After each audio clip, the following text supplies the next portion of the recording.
computer exercises, project work, field work, laboratory work, and communication and information processing skills. The first 2 years of the program are basically structured teaching, labs, and geological field work, and focuses on the fundamental skills in petroleum geoscience. The course then integrates this material and skills through an examination of industrial applications, which studies in field development and computer analysis. This second phase puts more emphasis on practical exercises that span such subdisciplines as stratigraphy, basin analysis, geochemistry, seismic interpretation, and prospect analysis, inclusive of economics, and on the presentation of such topics verbally and in writing. In the first year, common core engineering courses are taken, such as chemistry, engineering maths, statistics, fluid mechanics, information technology, engineering, drawing, and geodetics, as well as specialized subjects that help to build a sound foundation in relevant geology and geophysics. The second year progresses the students' knowledge by studying more advanced branches of geology and geophysics, with additional teaching that is designed to provide the necessary physical science, mathematical computing, and statistical skills for petroleum geoscience. The core course of the second year is year-long and teaches the fundamentals of petroleum geology and petroleum geophysics. There are also courses on health, safety, and environment, issues in the upstream, petrophysics, petroleum geochemistry. The geological field is more various. At the end of the second year, the students spend 2 weeks familiarizing themselves with petroleum geophysical and geological computer software, particularly landmark and Tetra.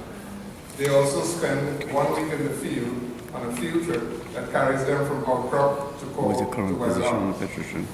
The final year has practical courses in advanced petroleum geology and geophysics, right? computational geology and 1991 to now. prospect evaluation and economics, engineering management, and most importantly, an industry-sponsored project. Okay. During the summer vacation in year 1, the students undergo an 8-week internship in industry, but competition for spaces are limited. This gives the students a chance to experience firsthand what it's like in the industry, gaining hands-on experience and industry attitudes on work ethics, for instance, while being supervised by an industry mentor. At the end of the second year, the students undergo a 3-month internship in industry on a real project that is continued throughout year 3. The results of this work are submitted as a project dissertation for the course for the Petroleum Geoscience Project. And the Petroleum Geoscience Project is where they put all the disciplines together into this project. And it comes significantly of about 20% of the total GPA of the program.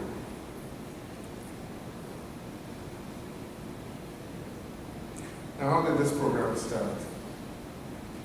At the time when Trinidad and Tobago was faced with blossoming petroleum industry but an aging community of petroleum geoscientists, there arose the need for an injection of locally grown graduates trained to highest industrial standards to fill professional positions. In order to address this demand for geoscientists in 2001, a BSc program in petroleum geoscience was introduced in the Faculty of Engineering in the Chemical Engineering Department at St. Augustine campus. As you heard this morning, the principal had to fight quite a bit with Mona and somewhat with me to start the program in Trinidad. I think I felt that we should just add on a year to the people that graduated Mona and convert them into petroleum geoscientists. We'll talk a little bit more about that in a while. In 2004, the program was accredited by the Geological Society of London. It was done, and the program itself was done as a request of the GSTT, as you heard this morning, and the government and the major upstream petroleum companies all of whom assisted in the development and funding of the program.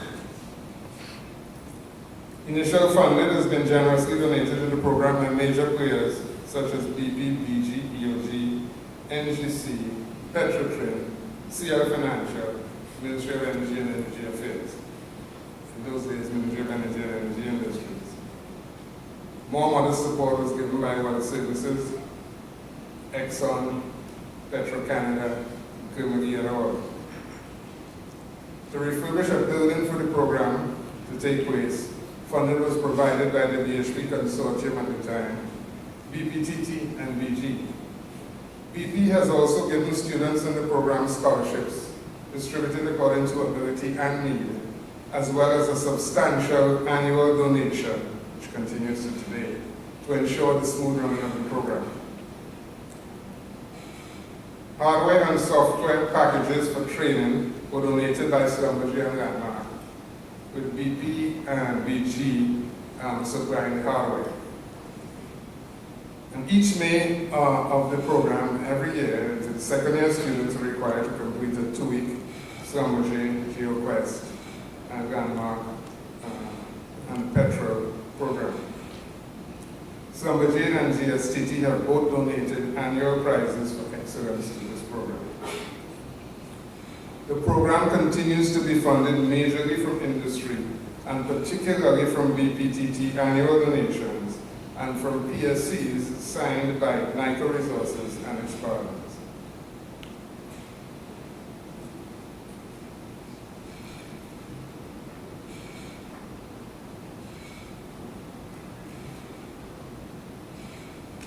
Staff and students.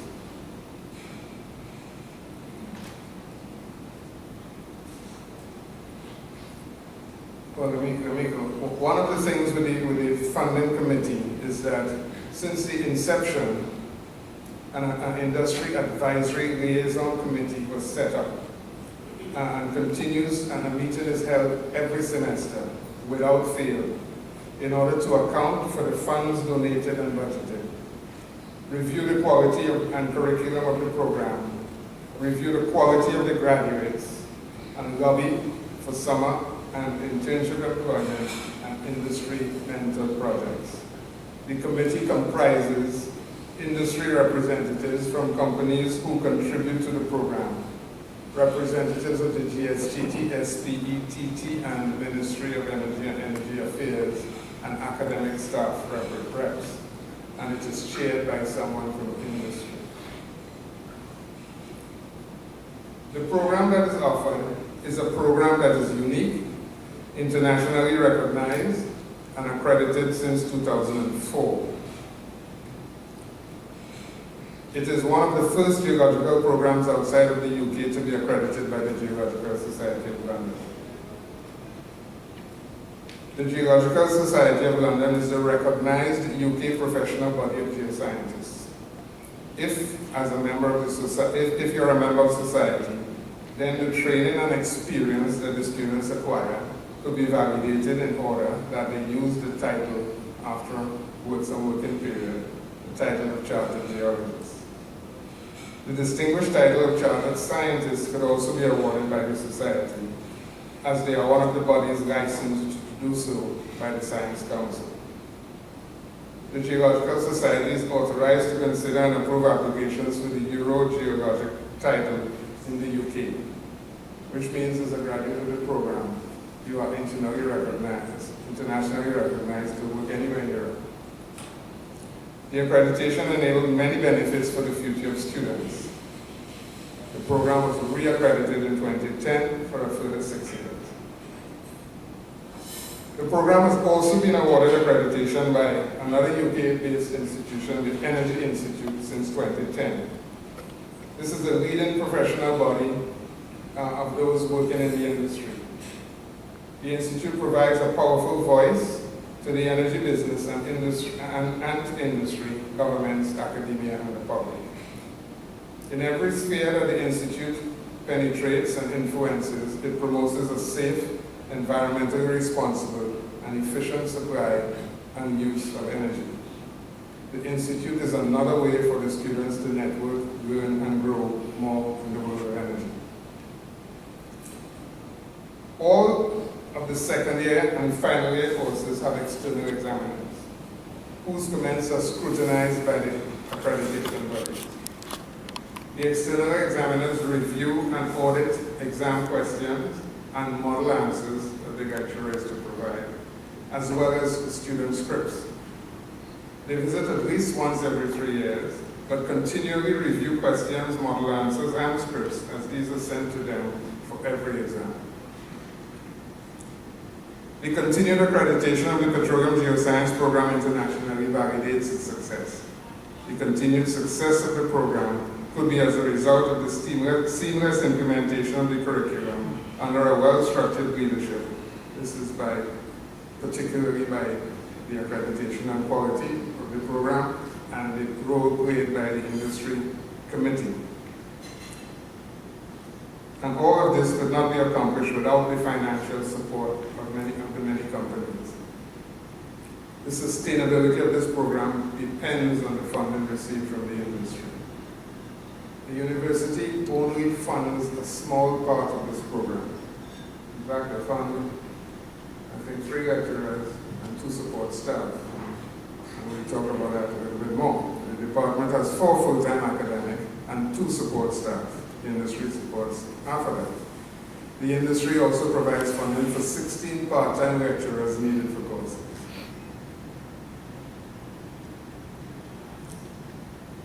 The staff of the program have a principal role to play in the structure and development of the program. They are the ones who should be acknowledged for the success and quality. There are only, as I said, 4 full-time, 2 support. These staffers continue to do a great job of advising the students and ensuring that the program is consistently delivered. All of the courses could not have been taught or implemented without the contribution of industry. The 16 lecturers, most of them, I call them permanent part-time because they have been with the program since its inception in 2001. 150 students have been enrolled into the program up to the end of the last academic year. 126 have graduated, with over 40% receiving first-class honors. Most of these students have either gone on to work in the industry with international companies operating in TNT, with Petrotrin, with lease operators, and with the Ministry of Energy and Energy Affairs, and with service companies, or are pursuing postgraduate degrees either here or abroad. We have more than 30% that have successfully finished their master's degrees, and probably a little less than 1% either finished their PhDs or still reading for their PhDs. Some of the postgraduate students have already returned as part-time lecturers in the program. None are idle. All companies who employ our graduates and all universities who accept them are satisfied that our graduates are internationally acclaimed. And if you look around anywhere at all in this conference, you'll see our graduates, and many of them, I dare say, are presenting papers. Of the 16, 20, 12 final year students, 6 have graduated with first-class honors. 7 have upper second, 1 a lower second, and 2 will be completing their program in December. 2 are already doing their masters, and several are already employed. The program, therefore, continues as its success, and the current first-year intake, the intake we just registered when classes started this year, has increased to 25 for the first time. This is a significant challenge, and I hope industry will help us mitigate this challenge, meaning that they'll find jobs for them at least in the summer.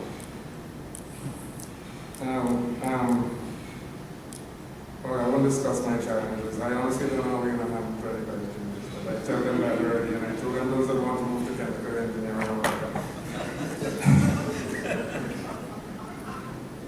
When you go in the lab, you see 15, I think we have maybe 20 microscopes. And this is just to start with. And that's if they could find a seat anyway. But we'll deal with that, challenges are always good. We currently have in the department 3 research postgrad students. And for those foreigners who may be here, we have 2 kinds of master's degrees. One is a taught master's degree, and the other is a research master's degree. The research master's degree is called an MPhil for some reason. But 2 of the 3 research students that we have, 2 are doing PhDs, one in sedimentology, and another PhD in environmental micropaleontology. And the third is doing an MPhil in gas hydrates. Other applicants are being considered at this time. Because of our small permanent staff, we have to be careful about the people we take in for research projects. But we have ways and means of handling that as we'll talk about in the future, which we're going to talk about now, right? Something about the students' intake. The 126 students was 9 years with graduates. That's an average of 14 a year. So 25 this year.